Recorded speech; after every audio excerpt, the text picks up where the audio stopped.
अस्सलाम वालेकुम। SM news के साथ मैं हूं इश्तियाक अली। खबरों का सिलसिला मजीद आगे बढ़ाते हुए खबर शामिल करते हैं गुजरांवाला से। मुतलका थाना सब्जी मंडी गुजरांवाला का मुहर्रर दिलशाद चोरी होने वाला सामान पर सौदेबाजी करने लगा। थाना सब्जी मंडी के SHO इम्तियाज बिंदर का नाम इस्तेमाल करके मुहर्रर ने माल मुकदमा में हेरफेर किया। ज़ैगम अली मुद्दई ने अपने बयान में कहा कि मुझे ब्लैकमेल करके मेरी पहली दरख्वास्त गायब करके पुलिस ने खुद से झूठी दरख्वास्त बनाकर मेरा चोरीशुदा सामान FIR में कम लिख दिया है। इसी हवाले से मजीद तफसीलात जानते हैं अपने नुमाइंदे अहमद खोकर से। जी अहमद, बताइएगा क्या तफसीलात है आपके पास? जी बिल्कुल, थाना सब्जी मंडी का मुहर्रर दिलशाद चोरी होने वाले सामान पर सौदेबाजी करने लगा।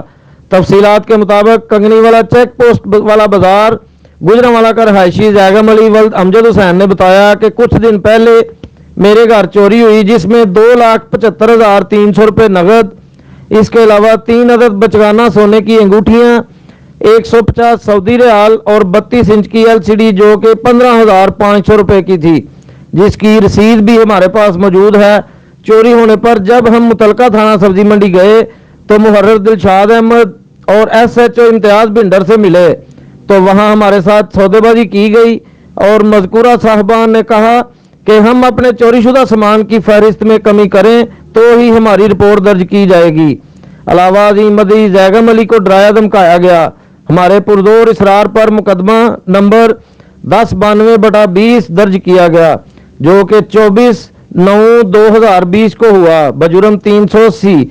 जनाबे आला मुतलका पुलिस अपने ऑफिसर की नज़र से बचने की गरज से भारी चोरी नहीं लिखी जा रही, बल्कि LCD की कीमत 5,000 रुपये, 40,000 रुपये नकदी और 3 अदद सोने की अंगूठियां जिनकी कीमत 30,000 लिखी गई है।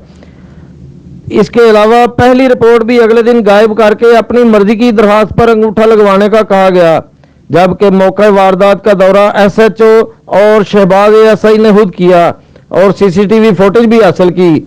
जनाबे आला, एक तो मेरे साथ जुल्म हुआ, दूसरा इन पुलिस वालों ने मेरी रिपोर्ट दर्ज करते वक्त ज्यादती की है।